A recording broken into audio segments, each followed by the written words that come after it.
Against them first. How would you calm the nerves before such a monumental matchup? We'll try not to focus on the fact that the Existence roster got 3rd place at the World Championship last year. Focus instead on the fact that you have defeated many great teams as well, having come in 4th place in the ESL Meisterschaft, as you just mentioned. Nolex also defeated One Hive, a squad that defeated 11 Original in the ESL Play Online bracket to make it here. So they've gone toe-to-toe with the best and have been able to hold their own as well. It's going to be Metro moving in first, though, and Nolex are going to have to hold on to defense. They sure will do, and it's important to note, actually, Woody, that they also beat Nova, who battled under a different team name in the ESL play as well, and their defenses were incredible. So let's see if it will hold up here against the initial attack by Existence. The Queen charge is very calculated here, starting out, taking out the Clan Castle troops, preserving onto her ability as she moves directly in towards the Town Hall.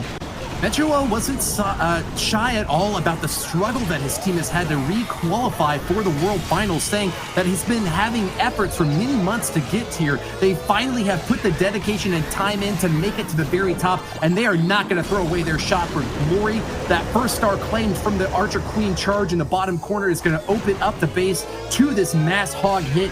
4 headhunters in this army comp, a bit of an unusual heavy development here, but that might be what's necessary to take down both that Royal Champion and Archer Queen toward the interior of the base. They can be the doom of a Hog Rider hit if they don't go down nice and early. Metro deploying them is going to be a really crucial play, but he's already halfway through this hit and he hasn't sent in the Hogs yet. What gives? He has to be quick here. The Queen going left and right. Beautiful pathing of the balloon, though, initially to test that the Stone Slammer would go directly towards the Expo. And now with the Hog Riders in, Woody, we can start to charge the troops through. But the Archer Queen has also gone down on the other side of the base, which definitely was not intended.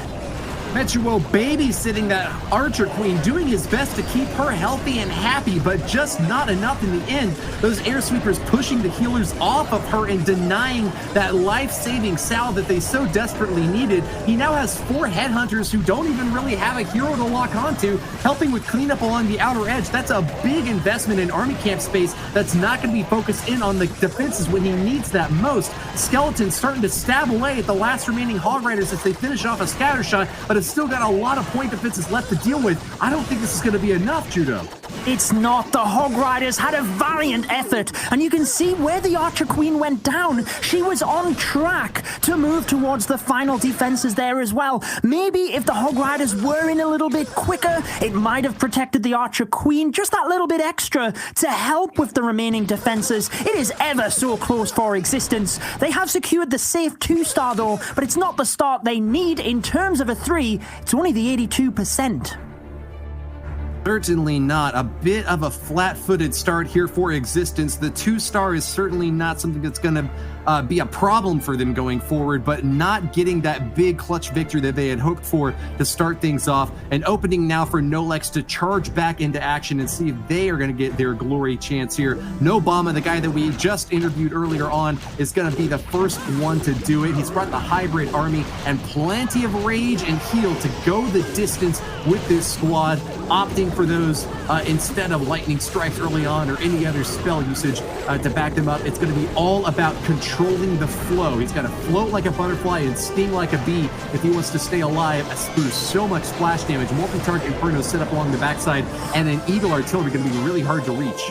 Ooh, well, the flow was going nicely, but he missed the healers with the rage spell, which means the Queen's ability is used due to the defending headhunters, and not an ideal start here. She survives, will move on, but with the ability down, you've got to say, as she moves towards the defending Archer Queen, will it be too much for him, Woody?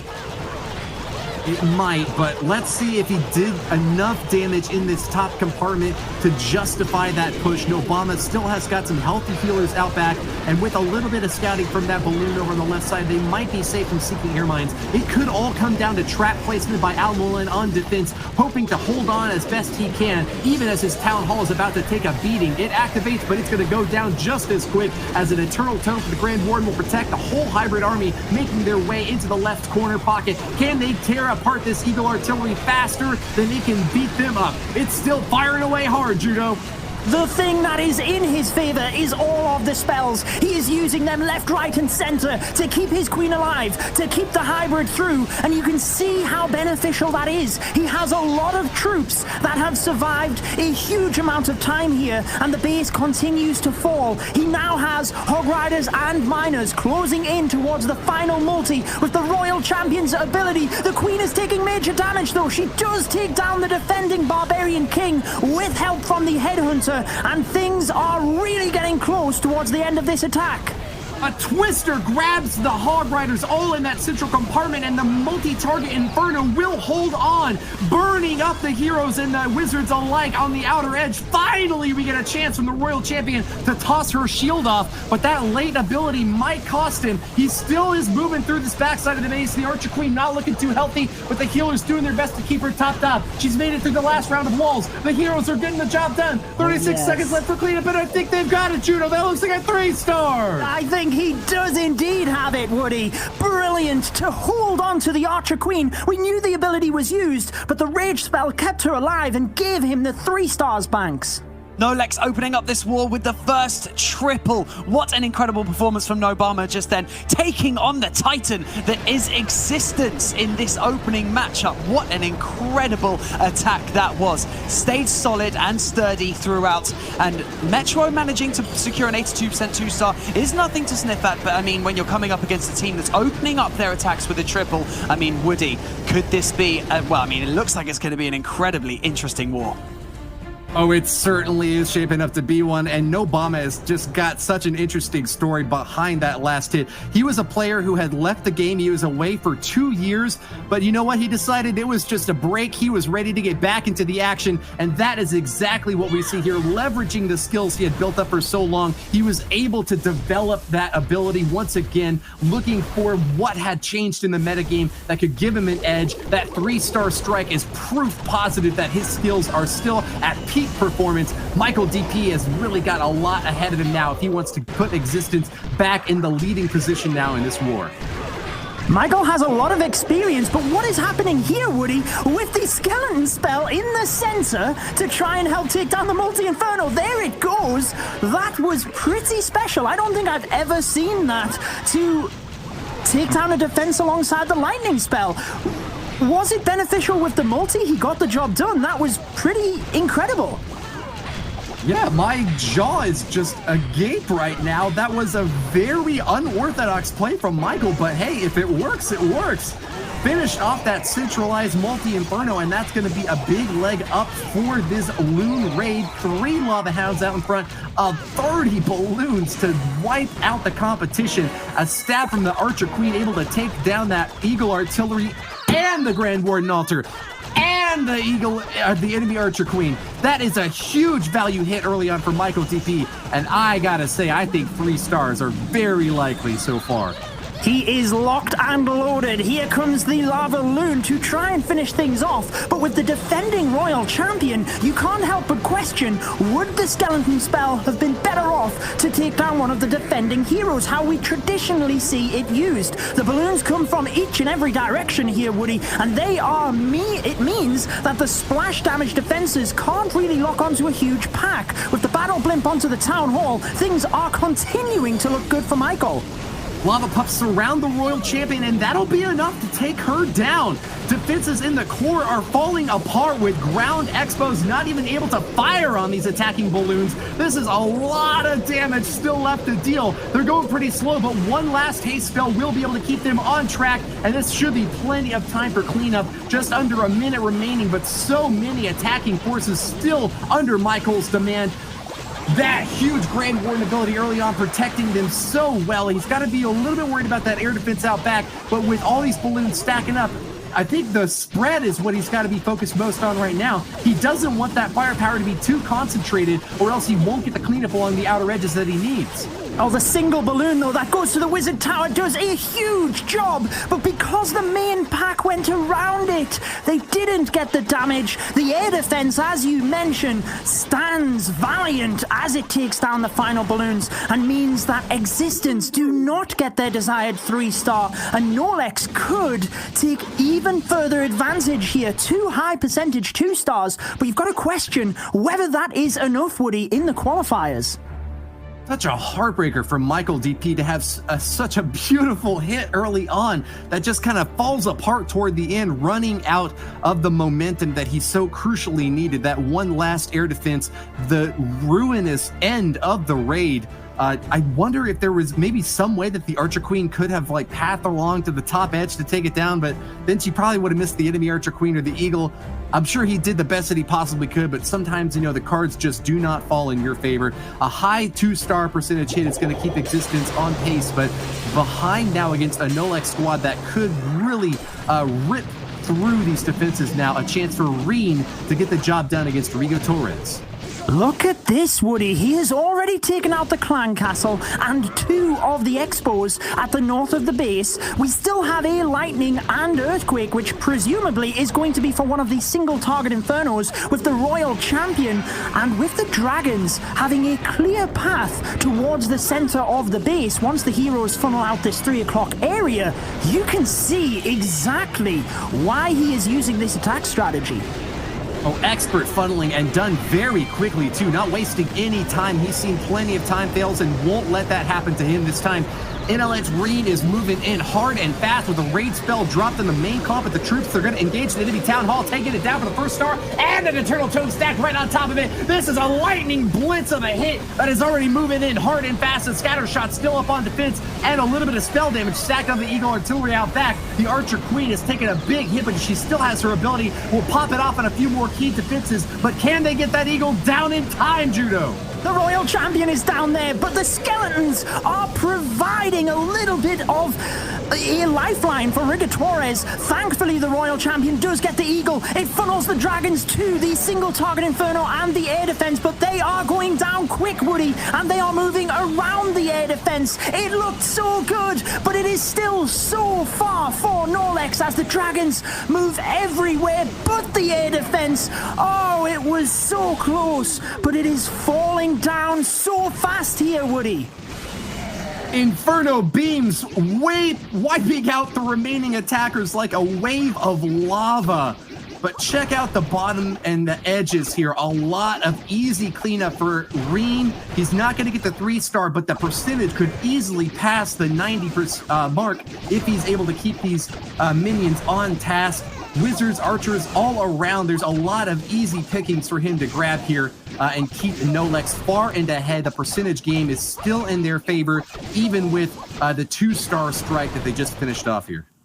Yes, and if we look at the community vote over on the ESL Clash of Clans Twitter page, majority of the community believe that Dark Tangent and Existence will be the teams moving forward from Group B. So Nolex upsetting that at the moment, but can they hold on to that, Banks? I mean, yeah, they are indeed. An 88% 2-star to secure that second incredible attack, really. You know what? These attacks just seem to be opening up so strong and then just withering away. It just seems like it's an ongoing theme of today's opening qualifier. You know what, though? Nolex still standing strong. Existence still have a lot of room to work with. They've only had 2 attacks each so far. Still 3 attacks remaining. So let's just see how we get in with Al-Mualin from Existence. Al-Mualin starting off with a Warden Walk in the bottom. It's a bit of a slow hit, but if he's got enough gas in the tank, this Boulder Yeti Smash combo can deal a lot of splash damage with the right angling in here. 3 rage spells into jump is going to be a lot of damage stacked on top of those heavy hitters. A battle blimp just to keep things safe, to go for a town hall if necessary on the backside. He spent the first 30 seconds funneling out for this 5 o'clock deployment here, and it looks like it's just about time to get them going, Judo.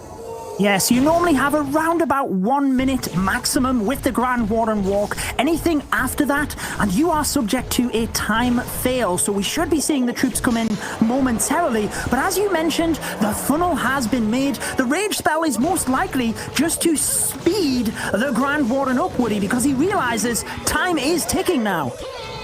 Yeah, interesting choice to deploy the spell like that. You would expect to see it used on a bigger bulk of the raid, but I guess he figured taking down the enemy Barbarian King was such a high priority target. Even with the Headhunters to back him up, that Grand Warden needed the rage to keep him top and to stay on target. Amolin has now deployed the bulk of the army though now, and the Barbarian King out in front will smash through this town hall, grabbing the first star, and with a big explosion, the protection of that Grand Warden Eternal Tome so crucial to keep his troops alive. Poison goes down and it will grab a lot of Headhunters from that CC. Good news for Almwallen, who's playing really heads up even through the core fire, burning straight through the single target Inferno. The Yeti Mites jumping onto it and knocking it down. Keep an eye out on the right side corner though. We need that Royal Champion to take down the scatter shot as fast as possible. She's trying, but the Yetis have already gone down in the center of the base, Woody. That is not what was needed. The healers stuck on the Archer Queen, left the Yetis vulnerable, and the Royal Champion can try her best to the top of the base. But I think even with the abilities and the freeze spell, there's probably too much base here. Just any strat that leaves the Eagle Artillery up and deep into the third minute of the attack is going to have a lot of problems, especially when you're relying on big clumps of troops like the Yetis and Bowlers, or like Miners and Hogs tend to provide. That top corner in Eagle Artillery was the #1 defense here from Reen that kept the base alive, in my opinion. The #2 would have to be that single target Inferno burning through these heroes out on the left side.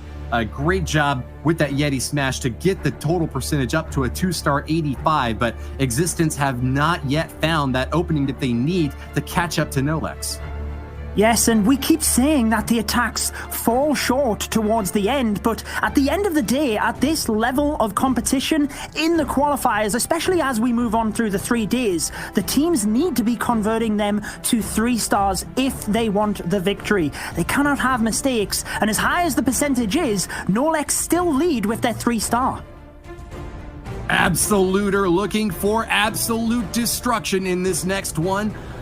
Pardon the easy one there. We're going to go for 34 Hog Riders this time, striking hard and heavy with a lightning spell to zap straight up on top of that Town Hall, clearing out defenses and making for an easy push here. He's got 4 Headhunters once again to back up that hero stab. But keep an eye on that right side Eagle Artillery. That corner is going to be a death ball combo for these Hogs if Absoluter doesn't take it out early on. Catching a couple Teslas on the exterior there, the funneling may be a little bit awkward for him as he is unable to finish off that mortar.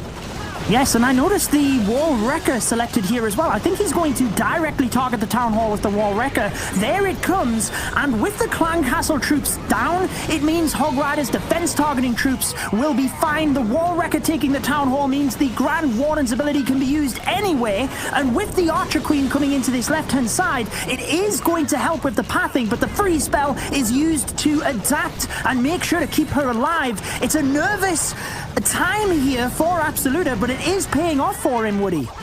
Not going to get a chance to take down the enemy queen or the enemy scatter shot. Absoluter's early hit in the left side corner was a big commitment with both of those heroes moving in, and in my opinion, not accomplishing the job the way that Absoluter had hoped. He still has a lot of work cut out for him, and with a massive strike on the poor Grand Warden, what just happened? His Grand Warden is on air mode, Woody. Oh my word, that leaves him susceptible to air traps, so the ability goes off early on. Mistakes by Nolex in this matchup, and they do still lead, but they want to hope to minimize mistakes like that. The Hog Riders can try and get through the base, but without the ability and going straight into the scatter shot, they are on a downward spiral in this attack. That is so tragic for Absoluter. Every single little point of your attack must be perfected. And with an air Grand Warden flying high and straight into a seeking air mine, that crucial offensive edge has been denied to him. A 2-star and a struggle bus pulling into the station now, not even really able to break into the 70 percentage. Nolex have really just dropped the ball, giving Existence the perfect opportunity to catch up with their 4th hit. Yes, the percentage advantage by Nolex will definitely decrease, which means if Existence were to get the 3-star, they could easily be right back into this one, Banks. Yes, indeed. As you can see on your screens, 84% is what Nolex are currently sitting on, and 86.7% for Existence. Sorry. So Existence are definitely going to be in the driver's seat if they manage to secure a triple in their next attack. An unfortunate attack there from Absoluta, not managing to hold his nerve and making a few critical errors there. So next up, we're going to have Chrisan from Existence making the next attack. But you know what? Only 1 star separates them, Woody. It's true, and this is still anyone's game. A percentage advantage for Existence is not going to go in their favor if they can't catch up on stars. Only 2 attacks left, and at least one of them has got to be a triple if they want to keep pace against a Nolex squad that could just as easily turn it around with another really good attack and take the lead on that percentage race once again. That 1 star really going to come in clutch, though, if they do wind up falling behind in percentage. It's all up to Krisa now, the next attacker for Existence. He needs to get this hit in heavy and fast. 9 Hog Riders and 17 Miners in a little bit of a lopsided hybrid army here, going to be focusing on those defenses with just enough oomph to keep those Miners on task for the hero challenges that they'll face later on in the raid. Very customized attack here, Woody, with lots of different troops, obviously for lots of different purposes. Now, the difficulty here is the time it is taking to take out the Clan Castle troops without getting the full pull initially. That's an extra couple of seconds that he has had to spend here, and now a Tesla farm pops, which means his funnel is definitely not as easily made for his Archer Queen into the Town Hall. He needs to adapt here. He needs to take this down, otherwise the Archer Queen may not go inside, but the Clan Castle might just draw her in. Chrisan is the Scholar Champion of Existence, a big fan of history of the game. I've seen so many culture attacks. What's catching your attention there, Judo? I thought the Archer Queen was going on the outside, Woody. I do apologize. The Barbarian King managed to funnel for her to turn around and come back. It could have been a big nightmare in this attack if she hadn't have moved into the Town Hall. Crushing the Clan Castle and all the troops inside. They're going to stay on task, trying to pull out that enemy Archer Queen. Finding no chance yet, though, as the healers have peeled off the Archer Queen and instead are focusing on the Barbarian King. This could be a problem for Kreese, and he pops the ability and will be able to take down the enemy Archer Queen just in time. Will the scatter shot go down, though? That's the last crucial target for this hero charge. He used the Rage spell in combination with the Grand Warden's ability. You might have heard Carbon Finn talking about that earlier on, but it is crucial when your troops are invulnerable to the defenses that you rage them through, and it did lead to the scatter shot going down, the Miners moving through, and they could just finish this one off, Woody. Oh, yes, they could, Judo. A 3-star is still possible. Kreesan is champing at the bit to get it done. Miners fanning out onto the enemy Inferno Tower, finishing off that Wizard Tower. They've only got 2 defenses left, and that's going to be it. The 3-star for Existence, pulling them ahead now in this war as they grab that crucial strike right when they needed it most. The clutch hit from Kreesan. Well done. Especially towards the back end of the war. That is now the 4th attack, which means you always want to be in the lead towards the end, clearly, and Existence have done just that. They have moved into the lead, and now it is right back into the court of Nolex in order to respond. Wow, Existence, the #1 team that other squad said that they feared in the interviews going into today. A squad that had made it to 3rd place in the World Championship last year, but seemed to be faltering in their first few hits against Nolex. Finally, they found their footing and have made the big hit happen. Optimus Prime will be the next guy in for Nolex, trying to salvage this operation. A big 3-star earlier on for his team, falling apart with a low 2-star hit that we just saw. They need to get that 3-star here and now to get themselves back on top of this Existence squad. The entire core of this base has been opened up with the Earthquake spells, Woody, and it looks like the Grand Warden is targeting or wanting to go towards the Town Hall. That is the plan by Optimus Prime. So with that down, if he can funnel the 6 o'clock area, it means he can use the Grand Warden's ability in the center of the base and power the Yetis right on through. Let's see if he can get it done though. Awkward positioning on that rage spell didn't catch all of the healers. Only 1 or 2 of them are raged up, and that warden is taking a beating as a result, being burnt up and with a mortar shot on him too. That's going to force out an early Eternal Tome that has really left Optimus Prime hanging. He's going to have to transform into something a lot more impressive if he wants to grab 3 stars yet. Something needs to be done here. The Yetis and Bowlers need to step this up, because with no Grand Warden's ability, an Eagle Artillery, 2 scatter shots left in the base, it is definitely not looking good, and means moving into the final attacks of the war, Existence still have their advantage. But here we go. The Yetis and Bowlers move into the base, and we have seen attacks 3-star without the Warden ability, so can he get it, Woody?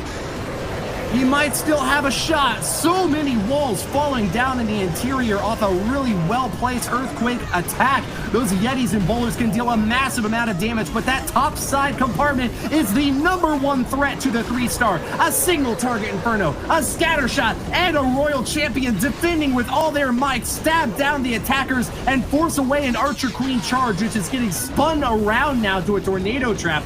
Not on target as we had maybe hoped for Optimus Prime's attack. It looks like the heroes are now split up and disengaged with the main forces of this defense. Michael, DP's base will hold on yet.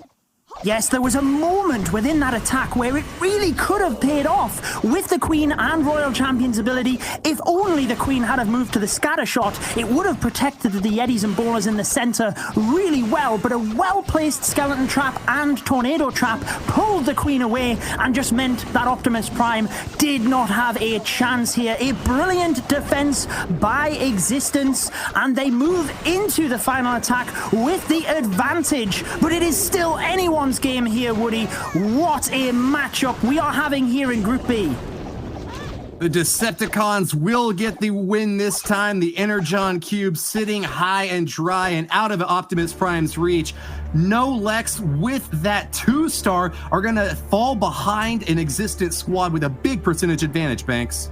Yes, the 76% 2-star, still a solid effort. However, Nolex have provided, a little gap for Existence to make their comeback. Unfortunately, with that 64% 2-star, they grabbed it with both hands. Chrisan managed to secure a 100%, the first triple for Existence, and they were level pegging, and then now that has been absolutely grabbed, and Optimus Prime is just unfortunately not being able to secure that triple. So if you look on your screens, you will see the 90% advantage right there with level pegging stars, so it's still anyone's game, so it's down to these last 2 attacks. Indeed it is, with the Lightning Spell and Earthquake used on the multi-target Inferno for the Royal Champion's ability to clear that area, something we've seen in the previous qualifiers being showcased in Clash of Clans, and Rigatores using that to his advantage. Still has some lightning spells, presumably for any headhunters within the clan castle, but there's also 2 skeleton spells here, Woody, which he will be using to try and take down the Archer Queen once he has the Lalo ready. Rigo Torres, a potential greatest of all time player. From the 3rd place spot last year at the World Championship, he has been training and practicing, earning the respect and admiration of pro players across the board. Existence is leaning on him now to give them the win that they need. A 3-star here clinches victory for his squad, but anything else leaves them open to retaliation from Nolex, a team that has shown that they've been able to get 3 stars before and could very well do so again with their last attack.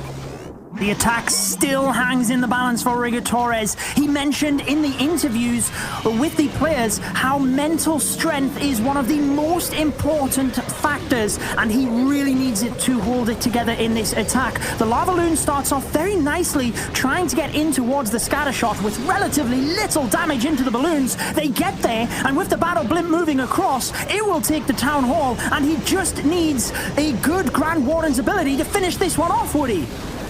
With that huge pull of 2 air bombs, the remaining balloons out back are looking high and dry. Rigo Torres pops that Eternal Tome, but unfortunately the balloons are starting to clump up a bit. Not what you want to see, especially with 2 wizard towers in the top compartment firing away at them. Air defense is doing their best to take them down, but how many can they finish off? The balloons are pathing directly into the last remaining compartment. Scatter shot up in the bottom right corner could be the end of this raid. Rigo Torres looking to grab a 2-star and pushing that percentage as high as he can.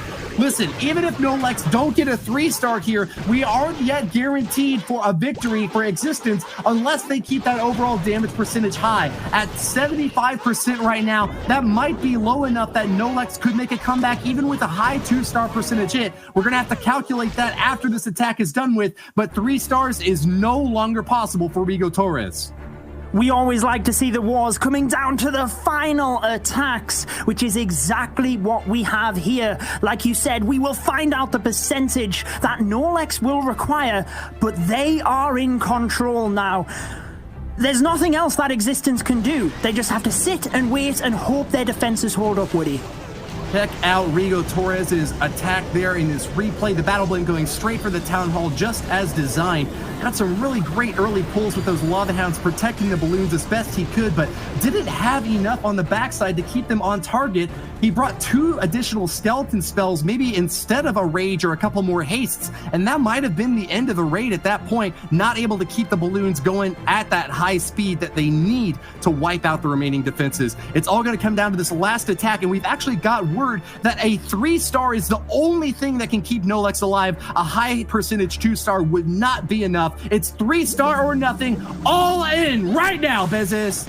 Wow, this is the action that we want to see, and it is a drag bat strategy that is being used. So if the 3 stars comes in, Nolex advance and Existence get knocked down, and we will see them later today, starting with the funnel for the heroes directly in towards the single target Inferno, but also for the Archer Queen, Woody, which is very important with the dragons. You do not want the defending heroes attracting the dragons to the wrong area of the base.